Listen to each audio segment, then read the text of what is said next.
Welcome to the Chocolate Gourmet Festival 2020 from Hanover. My name is Michaela Schupp von Schokolade and I'm organizing the festival.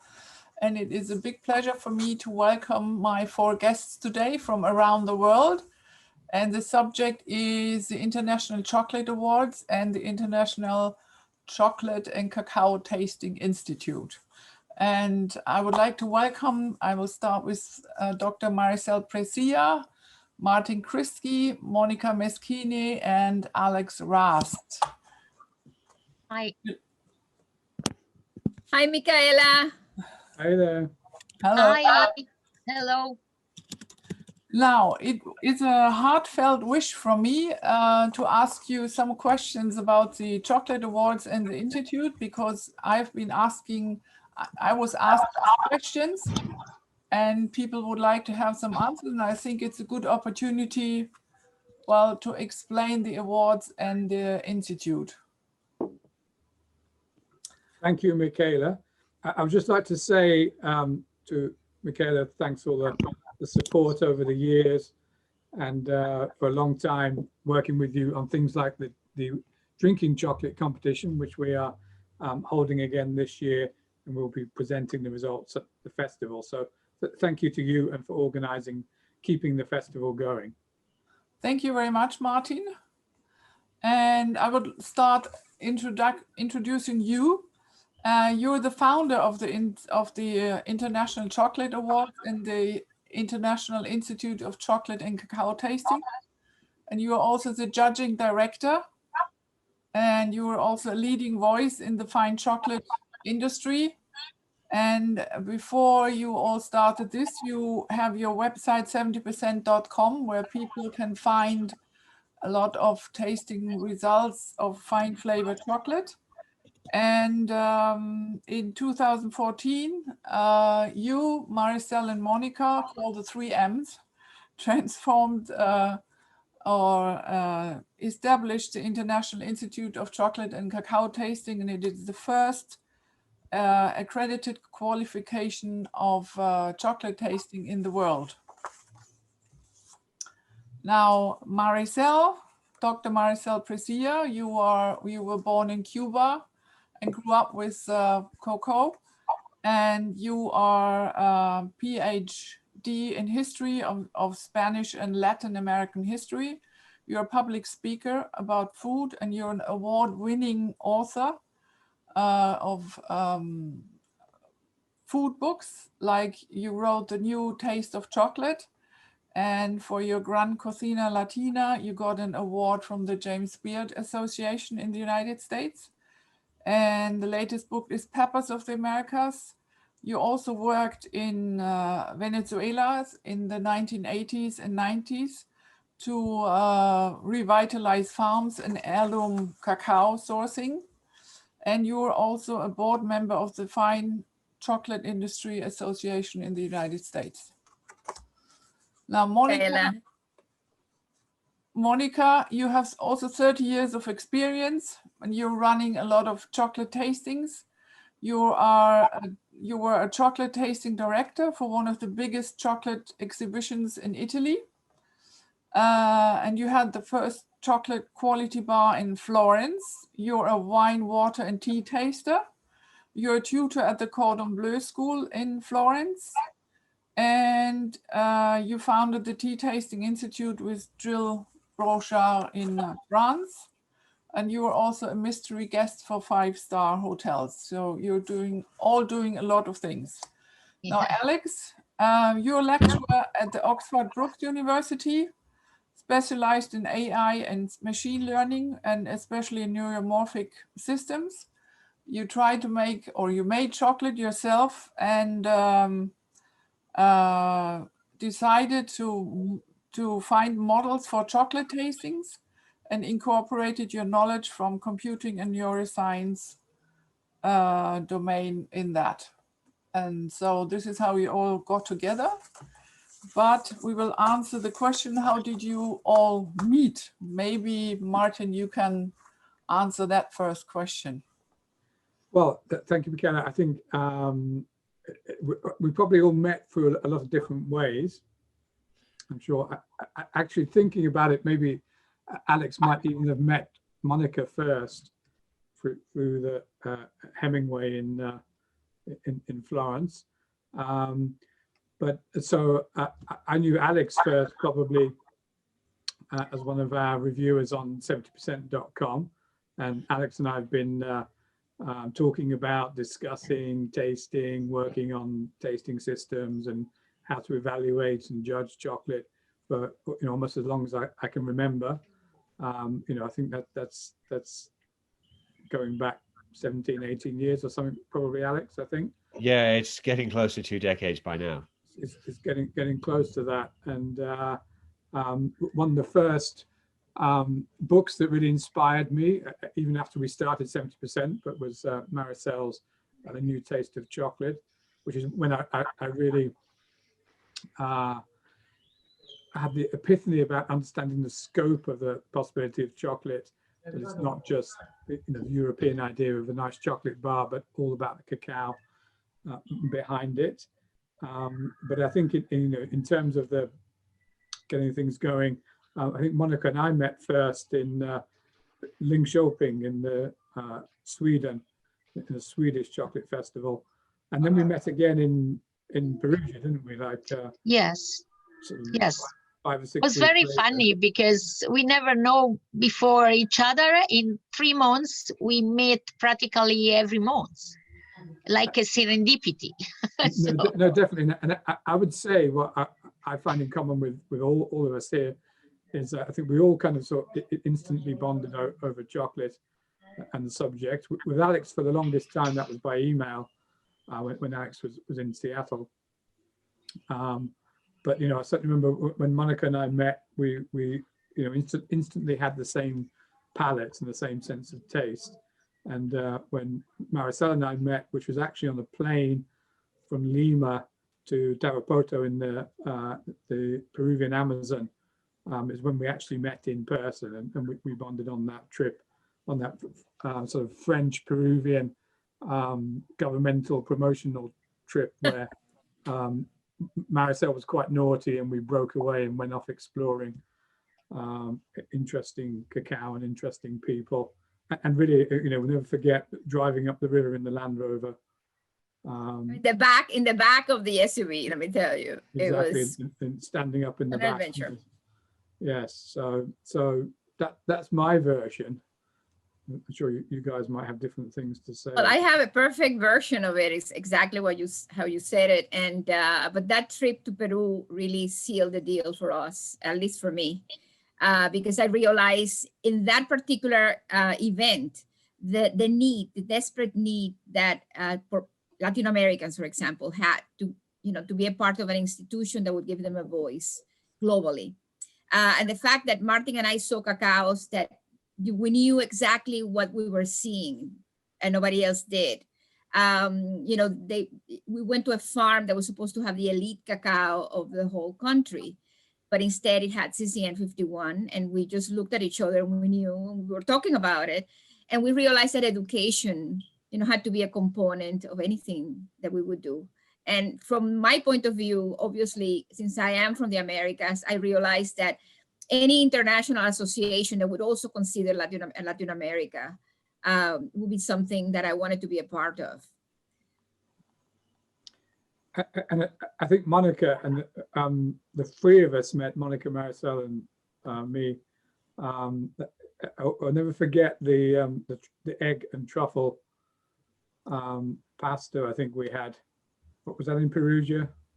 yes, in I Perugia. think Perugia, that we was everyone to listen Gianluca Franzoni from Domori, and we have a Actually, dinner, yes, you were teaching a class. I remember getting into the classroom where you were Yes. doing a tasting with Gianluca. yes, yes. And it was an incredible, the whole Euro chocolate experience was, incredible. At that Lots of point bad was chocolate really and nice, good yes. chocolate too. And you were teaching there. And I remember when you invited us for dinner and we had this beautiful pasta with white truffles. Truffle, yes, of course.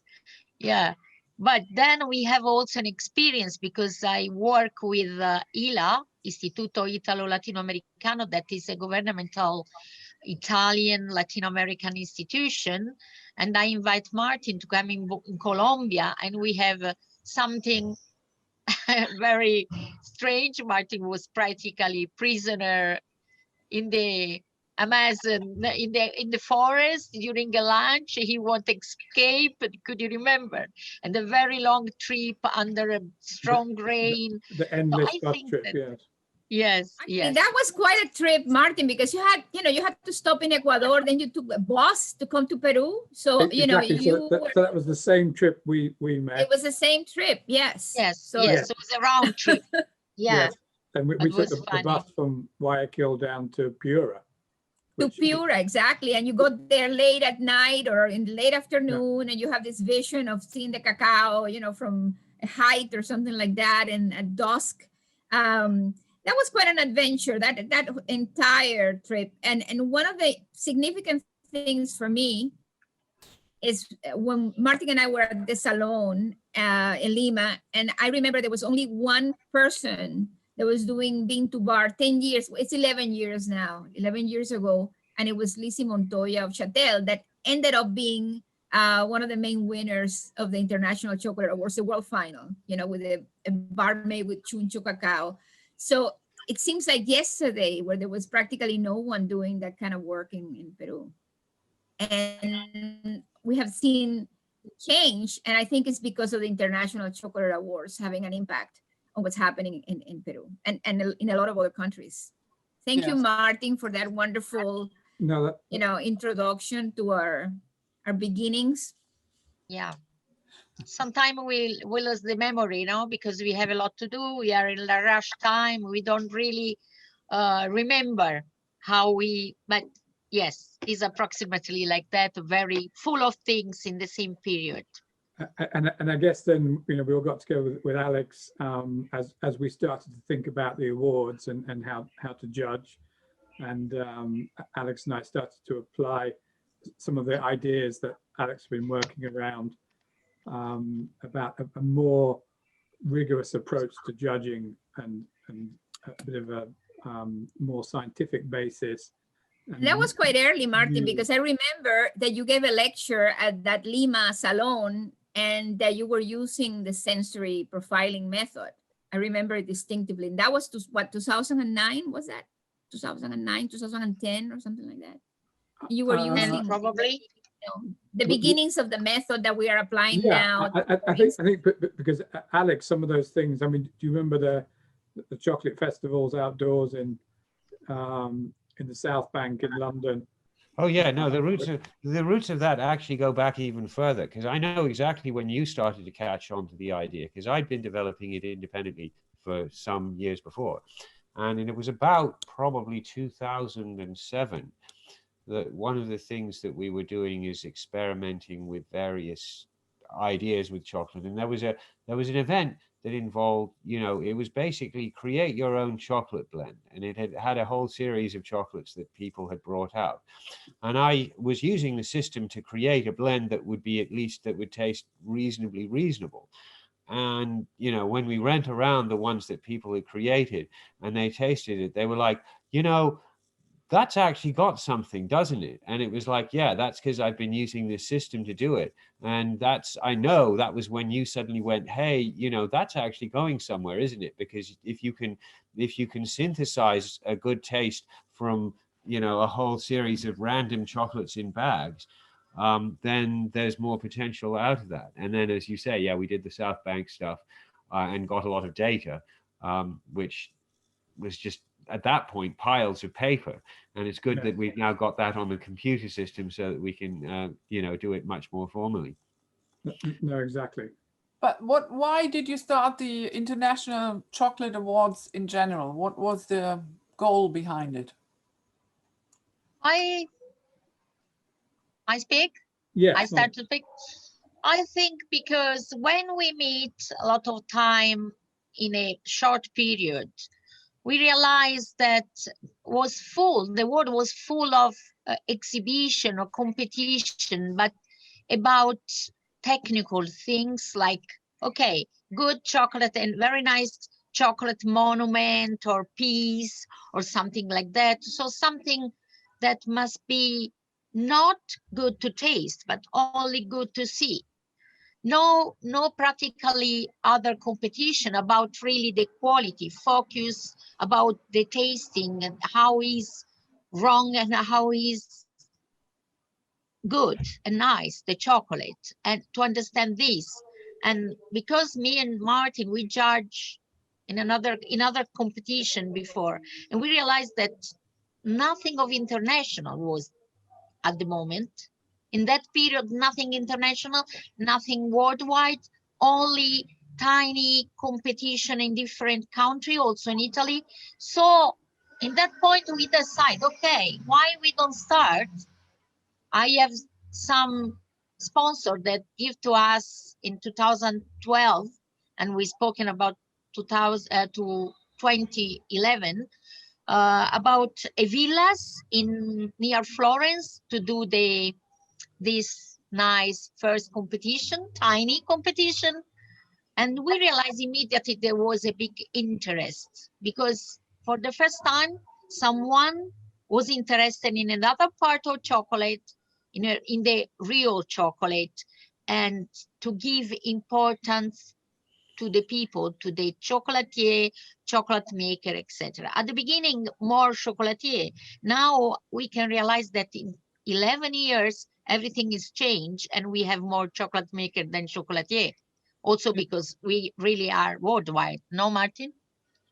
No, absolutely. And I think, you know, I think that's the general feeling with all of us. And I think it's a good thing that the scene has been developing, the market's developing, there's a lot more interest, still a lot more work to do, I think, to get the message out there to consumers.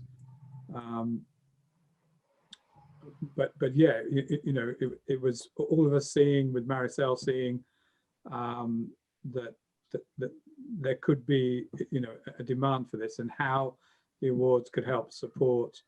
Like in the Americas, Maricel, you know, there was nothing quite coherent. No, there was nothing coherent, absolutely. And I have to tell you that for me, the work that was done to create the awards was very impressive. And I saw the structure being developed in 2011, when actually, you know, we were open for consultation about the categories and about the process and mapping out the rounds that we were planning. So yes, the Italian competition was the first. Then I remember, you know, we had a European competition in London. That's where I think I met Alex. No, actually, we met, believe it or not, we met before. Don't you remember when we met in Honduras? Oh, yes. We actually met in Honduras near Copan. My God, and that was before, Martin, right? That was right? definitely before. Yes. Yeah, because we were all, and you know, and that was the trip where everybody. I don't know about that. We might have a little confusion there with the dates, but the thing is, you know, that yes, we met definitely in Honduras, but for me, seeing you in action in London was really impressive. But the thing is that a lot of work went into the 2011, you know, planning. And to me, that was impressive, because I realized that I was getting into something very serious, not just a, you know, haphazard dream with no structure, you know. And Martin was always a father superior, you know, just making sure, you know, that we behave, and also, you know, that we had the proper consultation. So the structure was created by talking to experts in different fields to get the right categories. And I, you know, was very impressed with Monica's knowledge of Italian chocolates. And actually, you know, you did a preview of that in Honduras, Monica. I remember that you gave us a class. I think you were in San Pedro Sula, and you gave us you gave us a primer on Italian chocolates. Yeah. But in any case, in terms of the Americas, there was nothing similar to what we were planning. And our first competition took place, I think it started September 9 of 2012. And I remember that distinctively, because I had gone through a very bad period. My father died you know, before that. And I was afraid, you know, that the competition wouldn't even happen with me. So it took place in New York City. You know, we did it at the Spanish Institute. You know, there was a Goya, you know, in the main room where we did the judging. And it was impressive, you know, for a competition that encompassed so many countries, you know, everything, including the Canadians, you know, from Canada down to Patagonia and the Caribbean. So it was a major competition from the start, and it grew to become our fastest growing competition. And at some point, and I don't remember what year, we combined Americas and Asia Pacific because there were parts of the world that needed a home base.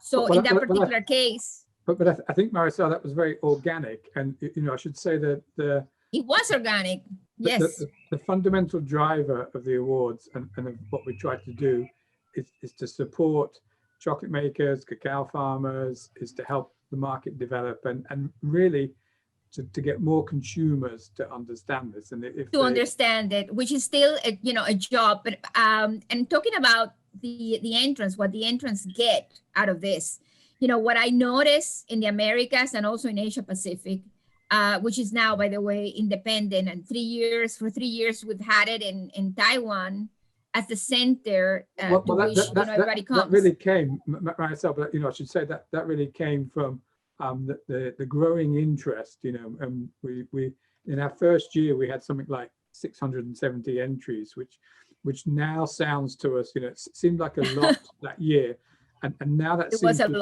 like a walk in the park. Absolutely.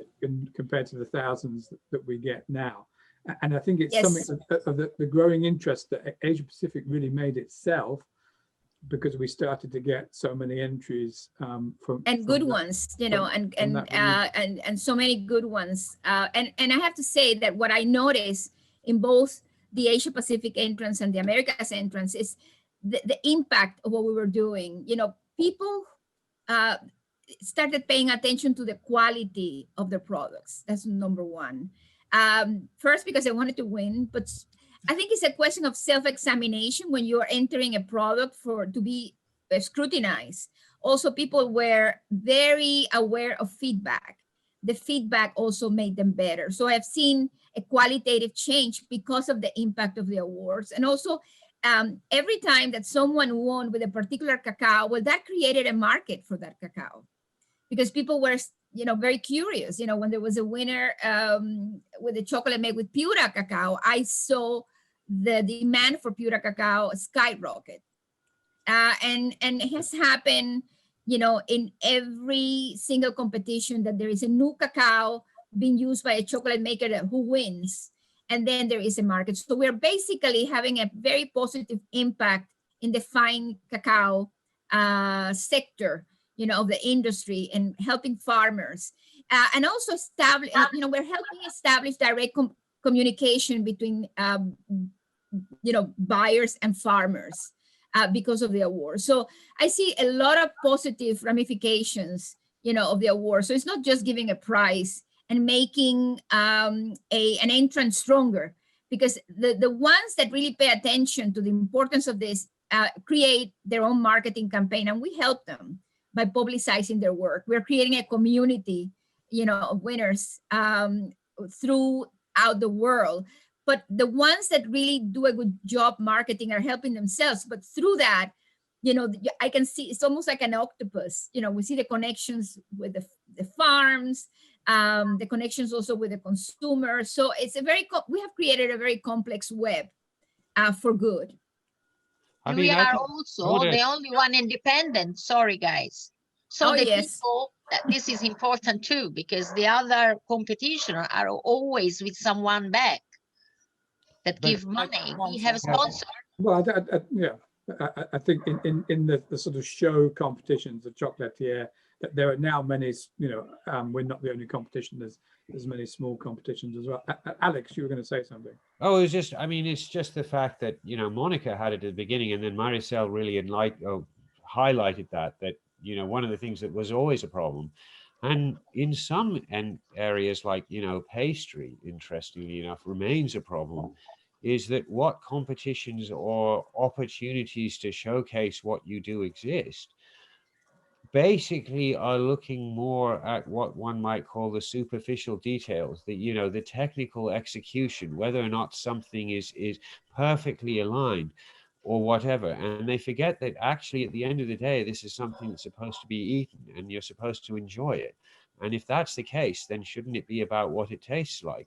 And when people get new tastes and realize that there are people who actually care about that enough to produce something that's going to taste nice, then that makes that sector grow, because they go out there, they try it, they say, oh, that really is nice. And then that brings more people in.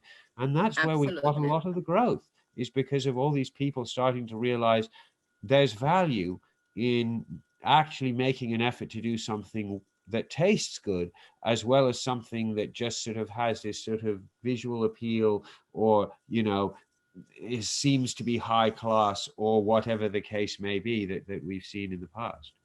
Yes. Well, that's a very important point, Alex. Thank you for mentioning it. Sorry, we have 3 minutes left, so I think we should take a quick break, log out and log back in again, and then we can talk about the categories and how many regional competitions there are. Now, getting back to the question, who can enter? Because I know there are several competitions and it is not just one. How does that work? Maricel, do you want to answer that? No, I think Martin should be the one talking about the structure. So I think it's not we follow the order, or we go random. No, you confused us by asking the wrong question. So the next. Now, who can enter the chocolate awards? I'm sure there are some, well, I know there are some limitations. Well, put simply, it's anyone who is retailing chocolate products. But there's no particular limitation on having to be a company or something like that. It can be an individual. But you must be retailing, the products must be on sale for 1 month within the year of the competition. And we do actually this was an initiative at the end of last year and this year, which was to have entries from hotels, restaurants, from petit foire, things like this. Of course, with the COVID situation, that's become not quite so relevant. We have had a few entries like that, but so we do now include anything that's served to the public in a retail or hospitality format, that is a chocolate bar, a filled chocolate, a spread, drinks, or we do also now have ingredients, cocoa butter and cocoa powder, which are more of a wholesale basis. But really anyone, anywhere who is making and selling, even if it's the smallest person on the Caribbean island selling to a few tourists, or it's a large multinational, anyone can enter, and all that range have entered. Basically, we have some rules on eligibility of the standard of the product, which is more or less a decent percentage of cacao and no artificial ingredients. Yes, I was going to mention that. So there is a limitation or a limit on artificial ingredients. And you know, one of the big reasons for that, of not having vegetable fat, not having artificial flavor, it is actually about the judge's palate. Because if you judge anything that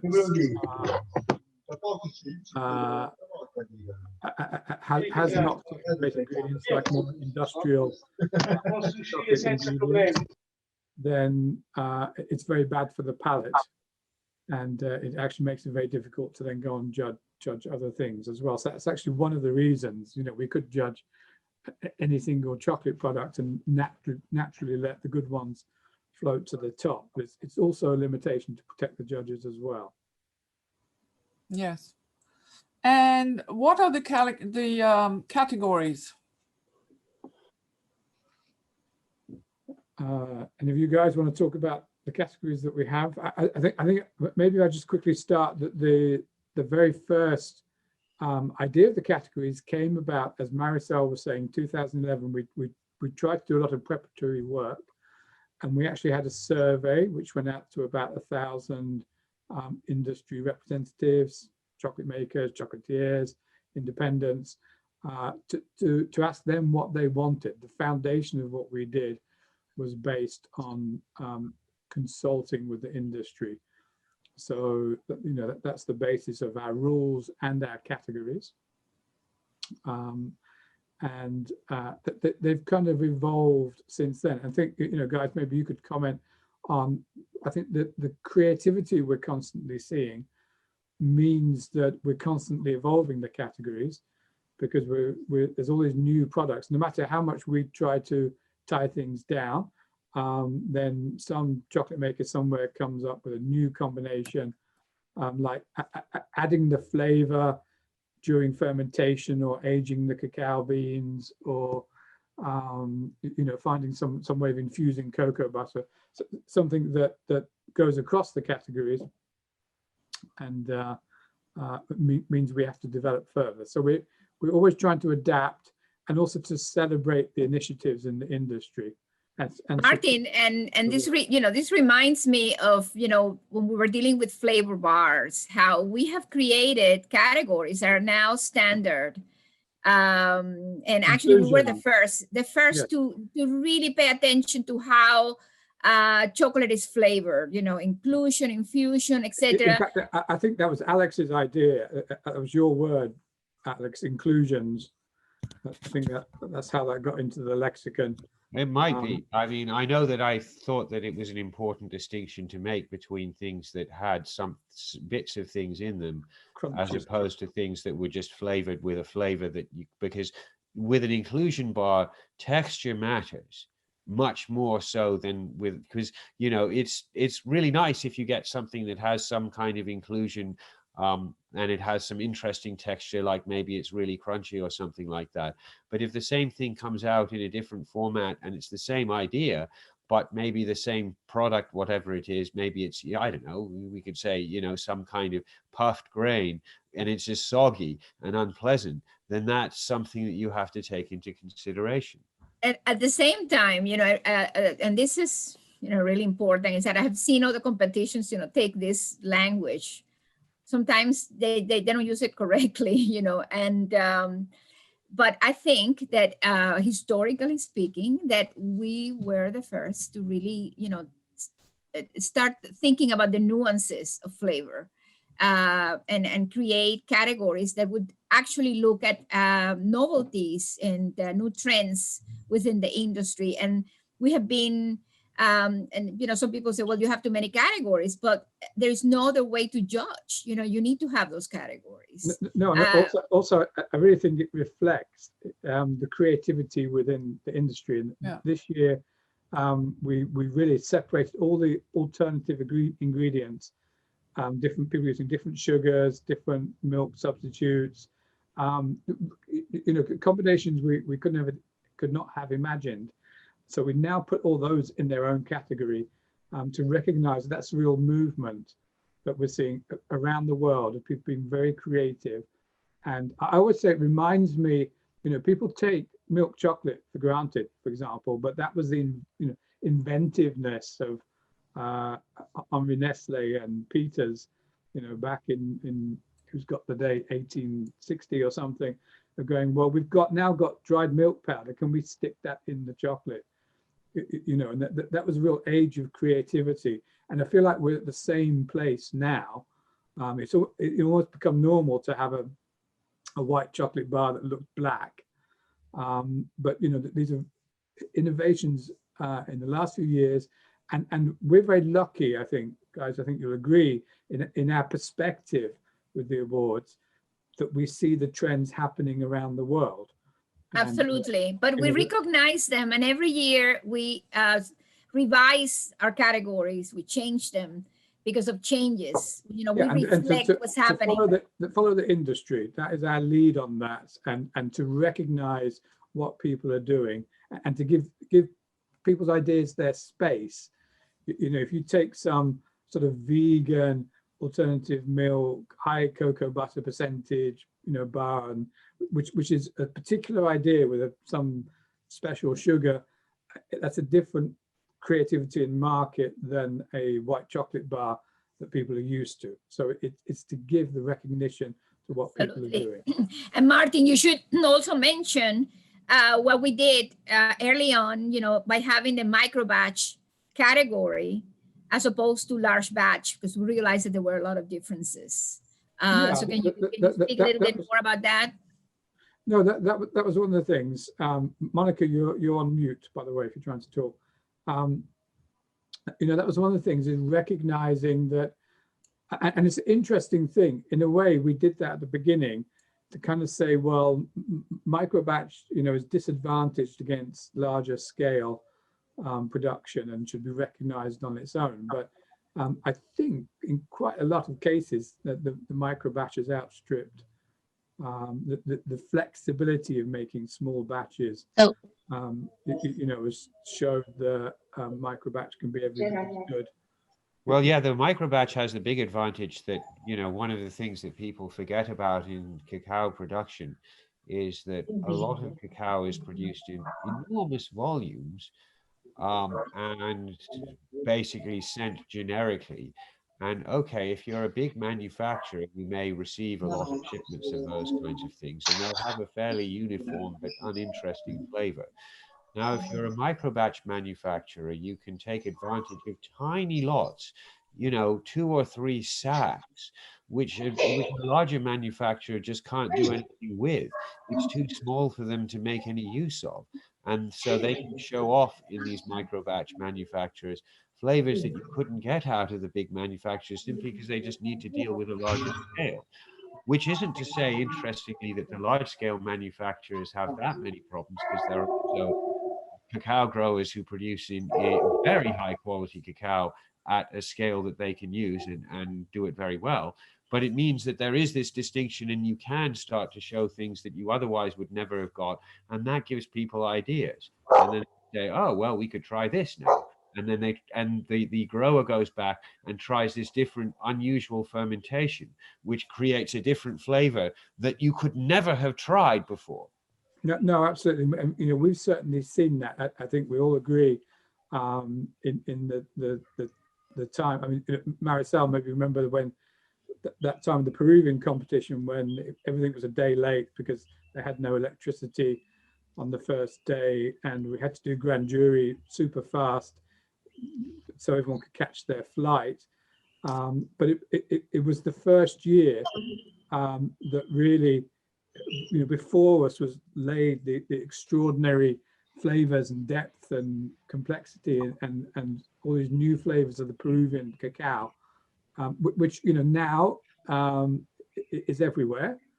But, you know, we were very lucky to taste that at the beginning, the chunchos and the Amazonas. And before anyone started talking about that.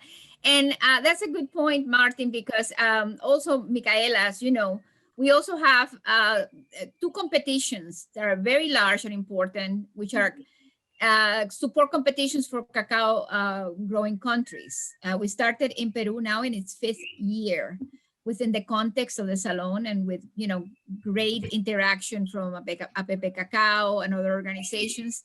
Fantastic competition that started small but has grown enormously, and I really think that it has created you know, it has created a framework and a platform for the small Peruvian chocolate makers, and actually helping the farmers a great deal. And the second one in Central America, yes, with the Lutheran group. We have been to Nicaragua, to Guatemala, and El Salvador, and that has been tremendous. You know, we have seen the improvement in quality in that region. So quality and quantity. You want to say anything else about it, Martin? Well, I think it's just a really interesting thing that some of the best chocolate I think we've had has come from the growing countries, and where the producers are closer to the cacao and can work directly with the farmers. They have disadvantages in some ways, but they can have big advantages as well. I think, Michaela, you're now stocking some of those growing country producers as well. Yes, but I also wanted to get to, there are two levels, I want to say, of competitions. You have the regional competitions, and then you have the world final. So people have to pass and win at the local competitions before they can enter the world final, right? So how many local competitions are there now? I think about 14.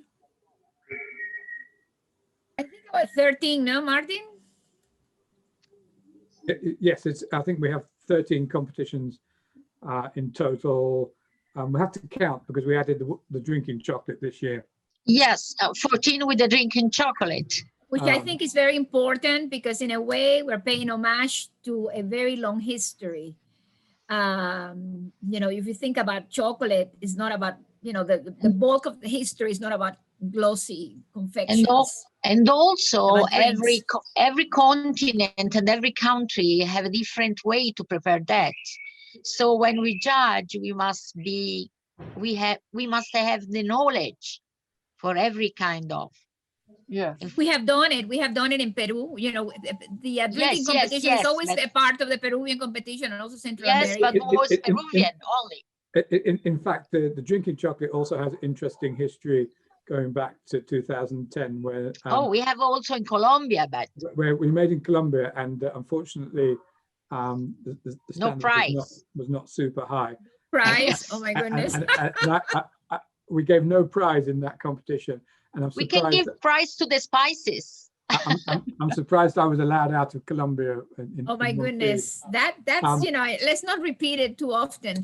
But just to go back to your question, Michaela. So yes, we have most of the competitions are competitions in themselves and recognize the quality within that country or region, and are used by those winners to promote their products and in general to promote quality. And the winners, the best of the best, go through to the world final. And, that's the creme de la creme, and that's the super high standard. And I think, as a judge and grand juror, you will have experienced every year the quality goes up and up.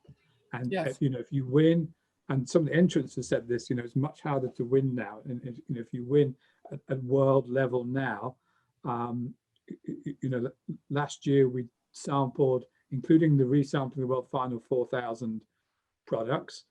So if you're a winner out of those, it might look like we give a lot of prizes, but it's a small percentage of the. Small percentage out of 4,000. I think to get a world gold is you're in the top 2% or something of products in the world.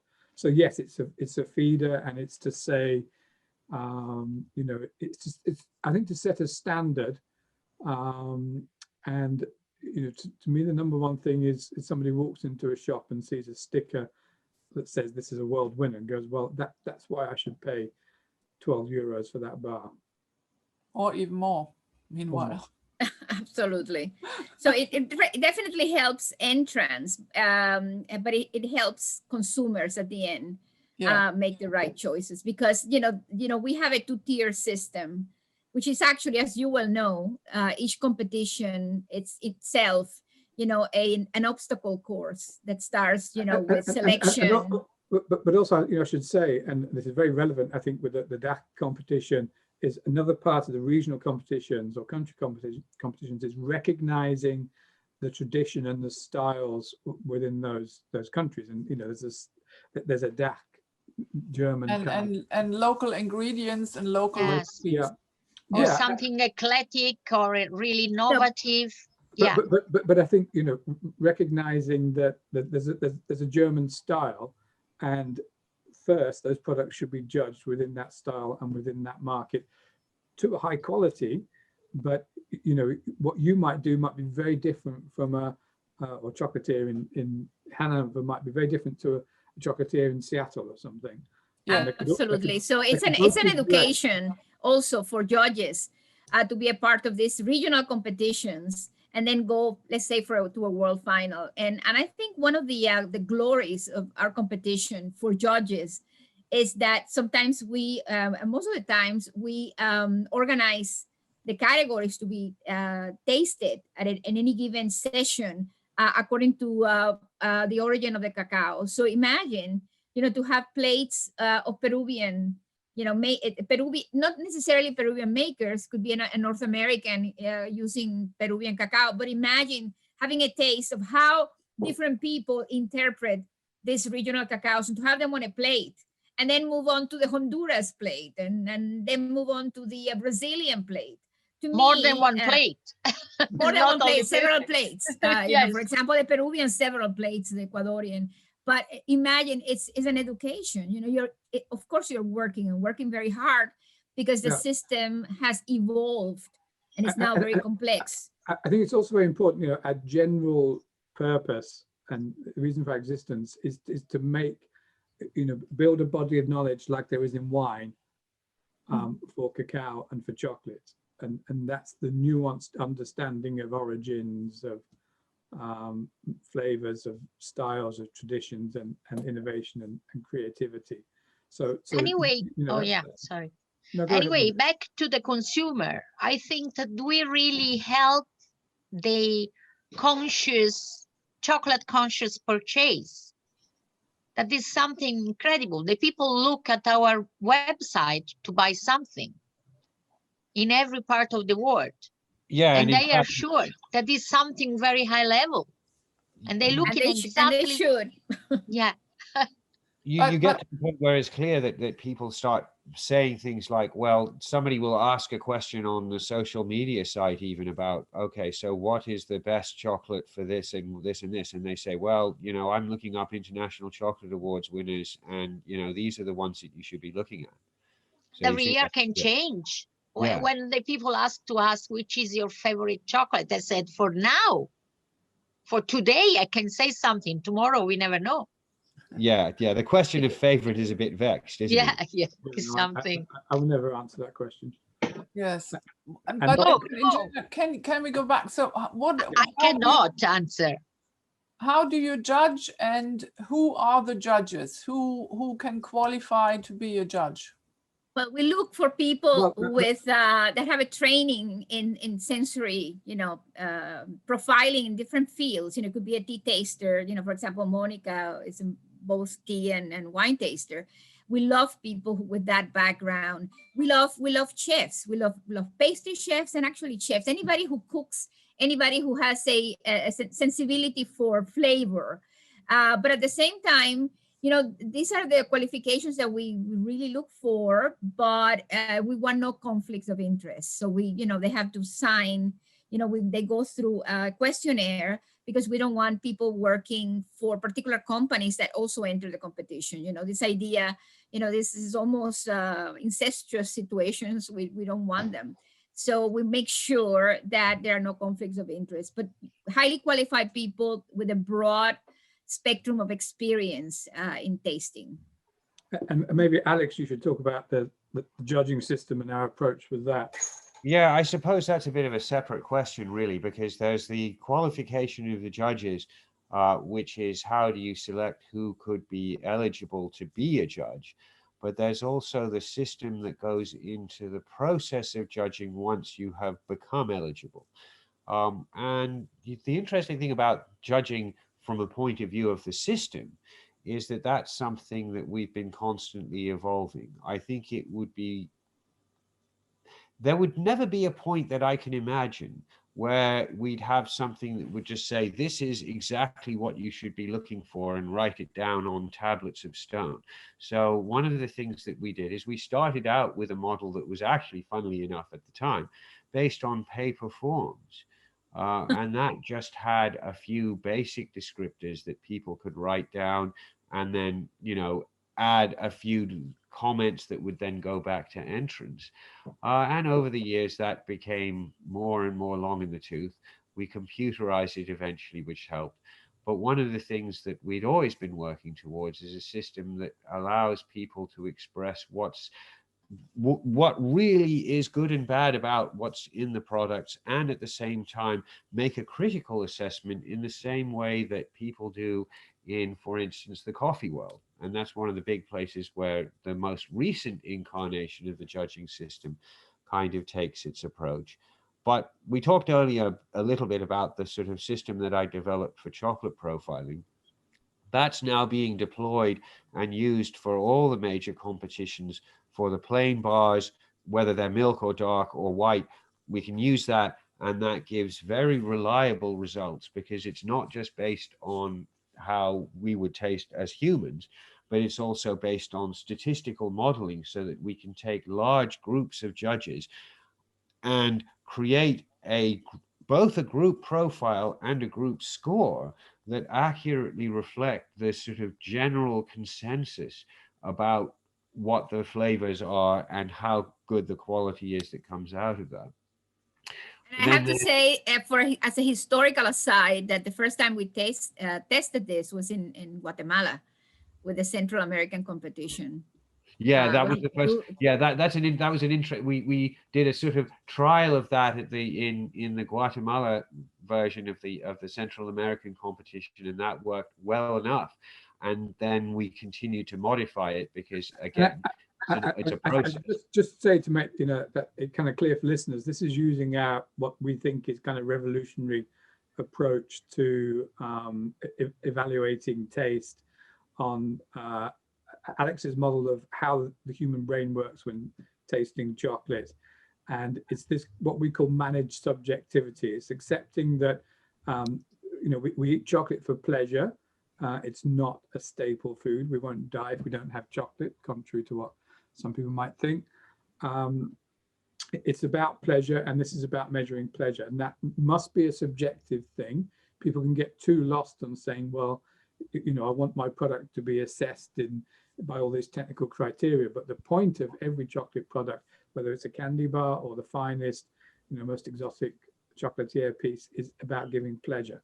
So the system is about measuring pleasure, but doing that in a constructed way, measuring the flavor profile if it's a plain bar, and pulling that all together into a structured score, which, as Alex mentioned, we've now tuned to match the coffee scoring criteria, because the world, certainly in cacao production, really understands that as a reference. And then using this statistical work to come out with something which we're always looking to make more and more reliable. And we will be publishing some things about this with the new system and some statistical analysis for those, the stats nerds. And I think it's important, Martin, to point out that this is the system developed by the Institute, International Institute of Chocolate and Cacao Tasting. So this is not haphazard. It's not a decision, oh, let's make it complicated. No, this is being taught now to thousands of students, around the world. And it really, creates a more textured and complex system of judging, which in the end will revert to better feedback for entrants.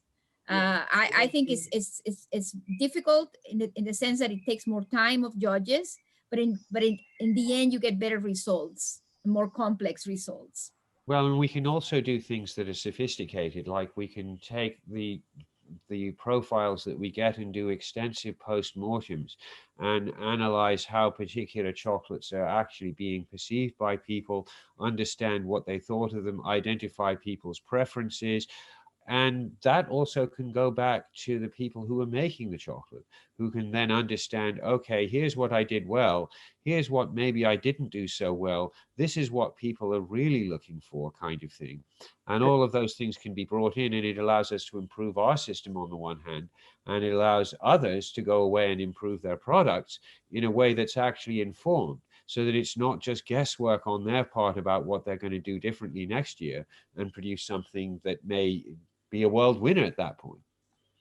And also in the same year, sorry. Yeah, and I should just add as well that we also have a more and more rigorous calibration technique as well. And as judges, you will all have experienced, our online system now forces you to calibrate every certain number of samples.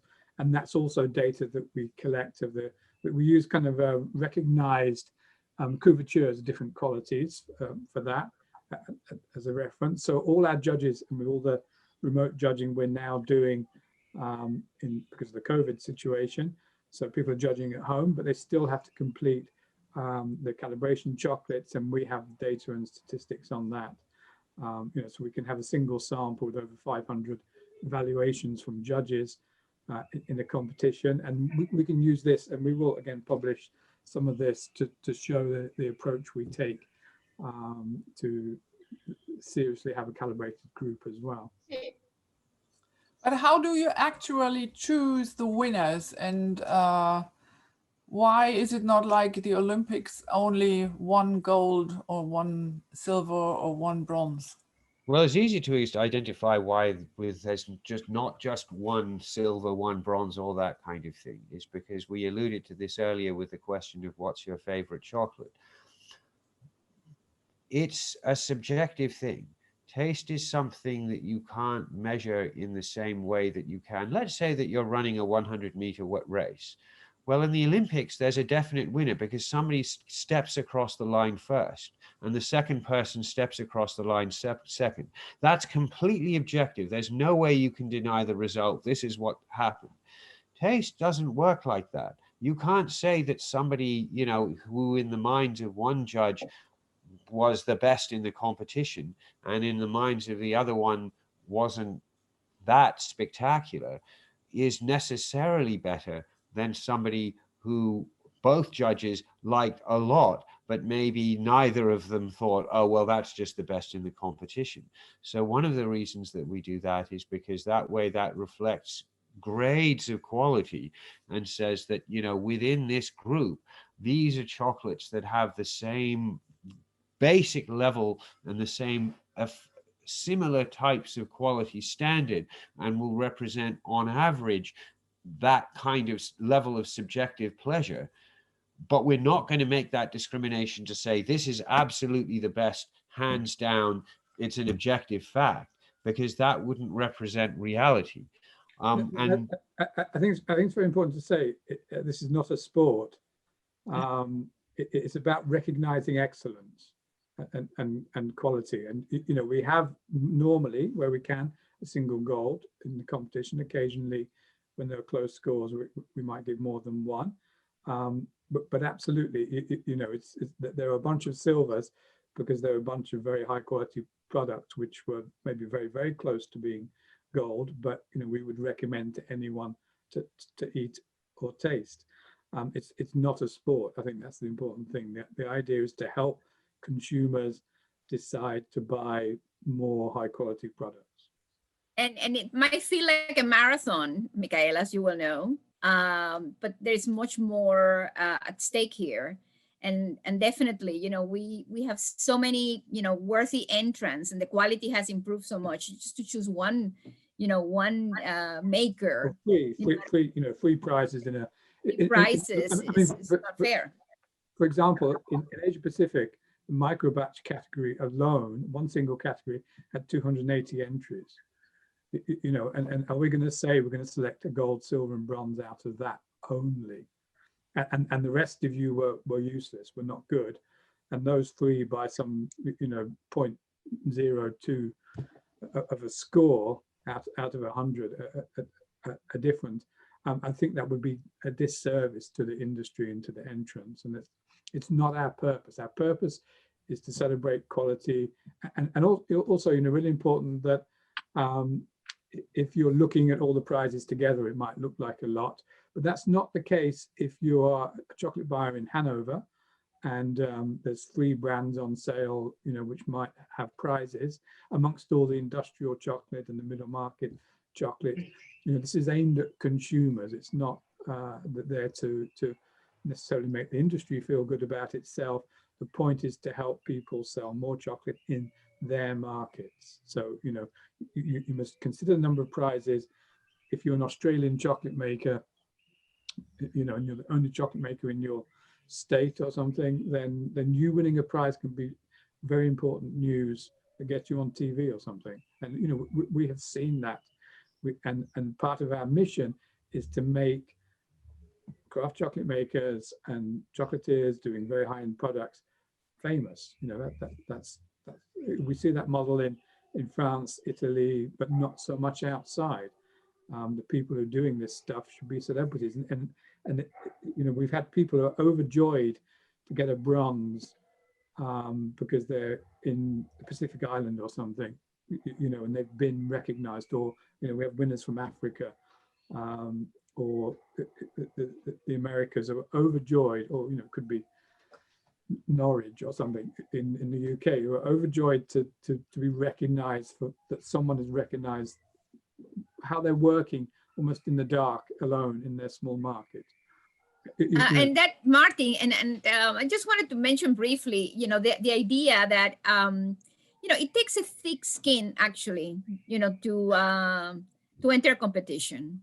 Rejection feels terrible. You know, I know what it feels when you win and when you lose. But I've also seen people that have decided that rejection is simply, you know, the impulse to do better. And I just want to mention, you know, a company from Canada, you know, Soma, who is fantastic, and they did not do well, I think, the first 2 competitions.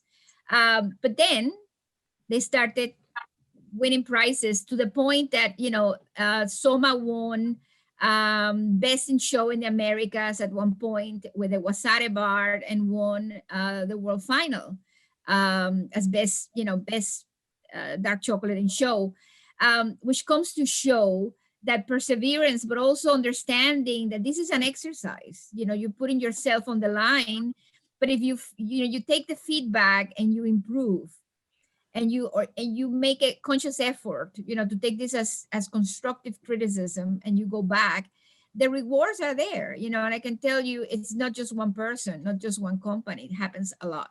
Now we have a lot of entrants that I have bronze in the regional, and then become a gold in the world final because follow our feedback only for that. So if you follow the instruction, maybe you can, and not only to become a winner, but to be the best always, or to be better. This is important too. And you know, I would say as well, following that up with Monica, a lot of our judges, you know, you're talking to some of the, you know, we do a lot of the judging, but you know, we have, you know, we've had well over 1,000 judges. I haven't counted for a while.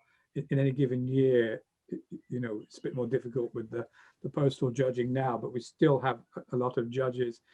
Many of them, you know, they're not connected in any particular way with us. They're independents in the chocolate world.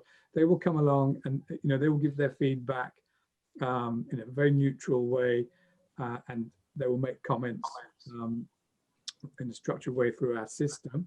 And you know, an entrant hopefully can know, well, this is a bunch of people giving their honest best feedback. And if you know, if 20 people write, well, this could be done better with a lower roast, then we hope that inspires someone to go off and give that a go.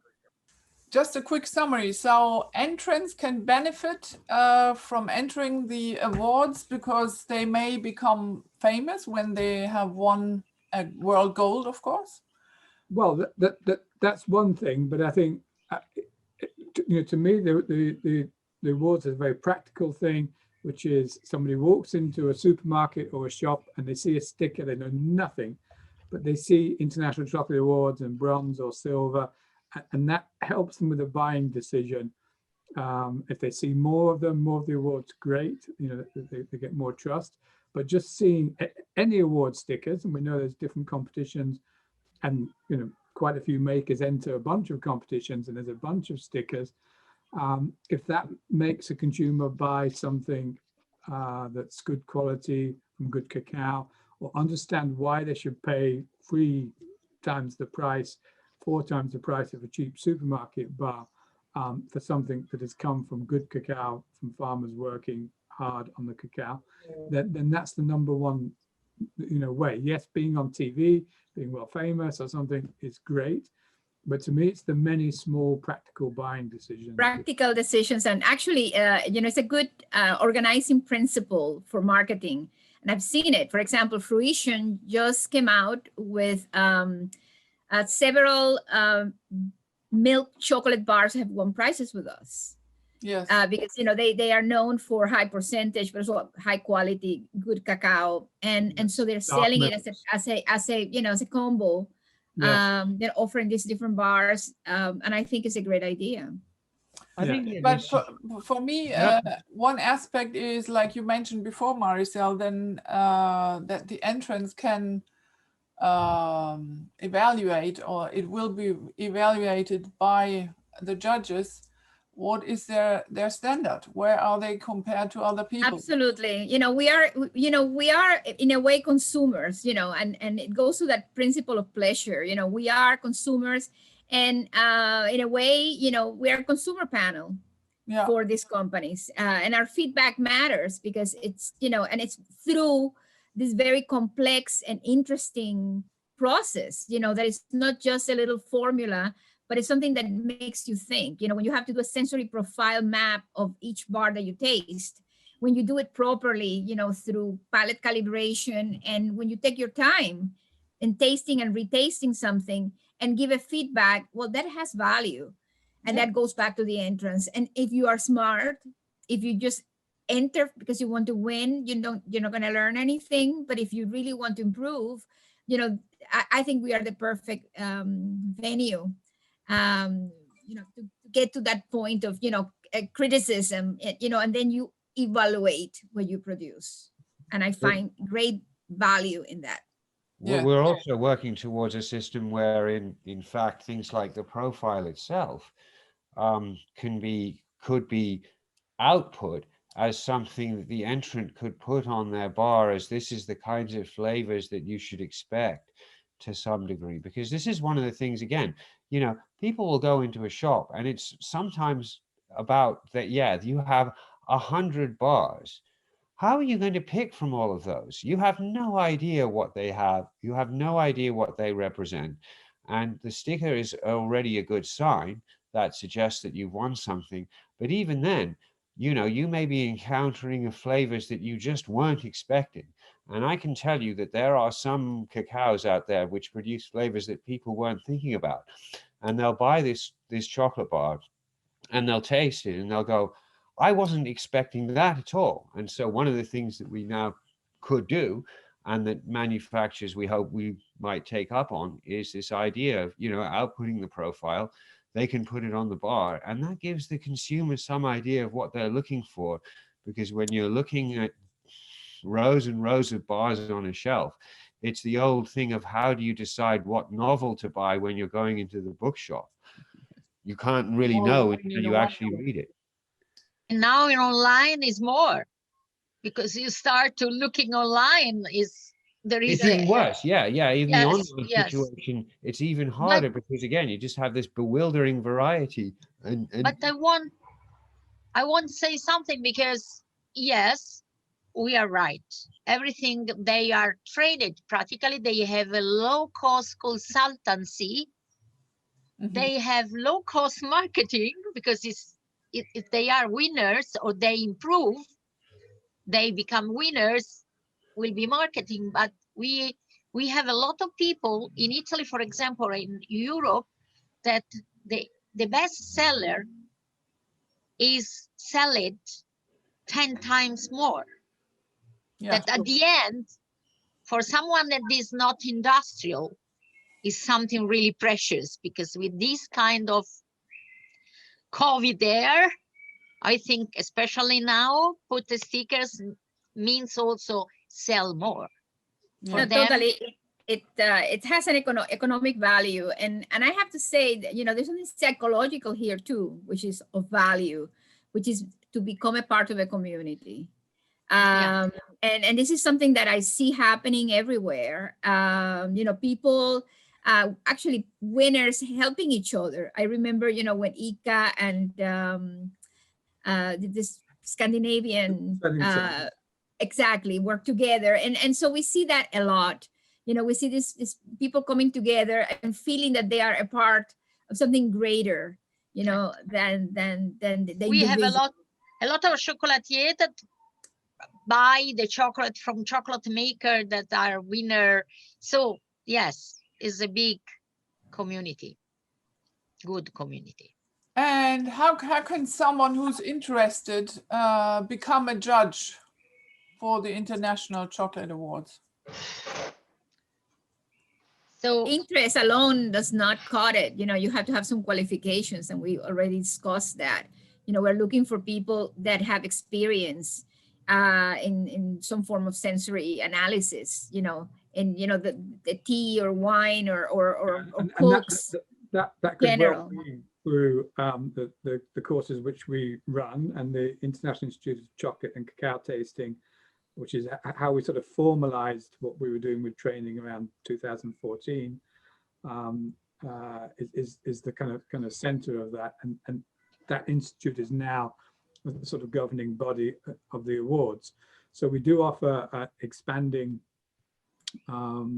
curriculum of courses about chocolate tasting with level 1, 2, 3, level 4 diploma in chocolate tasting coming very soon, I think, and also you can receive that training in German as well with Michaela. You know, and we have schools for that in Hong Kong, in India, in New York, Maricel, Italy with Monica. A lot of growing interest in international students. That the students, the alumni of the Institute include chocolate makers, entrants, independents, consumers. But if you're, you know, independent and you're really interested in the sensory element, then this is a route as well. If we know you've been through the courses and you can judge, this can help your development as well. So that's also part of what we're trying to do, is just like, you know, this is exactly what happens in coffee, in craft beer, in wine. There are educational, institutional structures which allow you to become a specialist and to work towards being a judge. So it's certainly not exclusive to students, but if you've been through our courses, that's certainly Absolutely, and those are fantastic judges because they understand the system, and at the same time, we are providing value to our former students, because in a way they get practice. They get to practice what they have learned. This is key, and you know, absolutely, the biggest thing to anyone who wants to judge is taste a lot of chocolate. So you know, also, sorry, Martin, there is also the fact that we judge chocolate is the most important things that we judge, of course. We want good quality chocolate, first of all, but also all the ingredients that are inside, spread, pralines and bars, etc. So a lot of people are in the fields, in these kind of fields, like nuts, oil, wine. Sure. And this is also something that within the structure of the Institute, we're adding as modules where you can learn about. So, you know, it's one of the wonderful things about chocolate. It's not a finished product. It's something you can also then make a lot more things with, and recipes and matching and adding flavors. So you kind of need to be a sort of global culinary specialist to really judge. So it's another part of the work of the Institute, is to help people develop in these areas, like understanding the best hazelnuts and gianduja in Italy, or the best teas in Taiwan, or, you know, tropical fruit, Amazon fruit. Is you need to become a sort of culinary all-rounder, and that's another element that we will structure. And I think, you know, Alex, you could probably agree that this is all about your archetype development, in the sort of way you have this personal neural map of flavors, and the way to be a better judge is to develop that more. I mean, okay, so you could go into great detail about that maybe for a different discussion, but I think that, yeah, there is a lot that goes into, you know, people are going to taste according to what they've experienced in the past, and that gives you your sense of what tastes are possible. And so the more that you taste it, the more that you know what the limits of the possible are and what really is good and what really is bad. So yeah, I think that if you're going to be a judge, the more that you can taste a variety of things, and the more that you can start to taste with a question of, do I actually like this? Then you're getting towards the point of being able to think about judging constructively and have something that you can then bring forward when you come to judge for real. I think it's a fundamental truth of all of our sort of most prominent judges, and the ones who are directly connected with us, or just the regular judges, is they all eat a lot of chocolate or cacao, and you know that this is the inescapable element of it. Unfortunately, to be a good judge, you need to eat a lot of chocolate. that is the only way, which you can purchase from Chocolade Deluxe. Yes. So for me, if I may say this, maybe to close the round now, is I joined you, I think, in 2012. Mm-hmm. And I went through the courses, and I had eaten a lot of chocolate before. But for me, the most astonishing effect in tasting with you was that I discovered all the different beans around the world that are really tasting different, and all the different styles of the chocolate makers that are very amazing and very, for me, it was a total surprise. And that's why I love this, being part of the International Chocolate Awards and enjoy being a judge there, because I'm always learning, and with every competition, it's getting more. You discover more flavor combinations, more creative ideas, especially if I think about the bonbons. They are fantastic recipes. And well, that's why I like it, and that's why I'm supporting and enjoy it. Yes, so thank you very much. No, sure, thank you. And To you for the occasion. For what you do, Michaela. Good luck with the festival. I hope everyone gets to order and eat a lot of chocolate as well. Yes, and we will help spreading the word around about good chocolate and the Institute, the Chocolate Awards, and I think it's going to help and benefit everybody. So thank you very much. Thank you. Thank you. Bye. Bye bye. See you soon. Yes. Online, but see you soon for sure. Yes.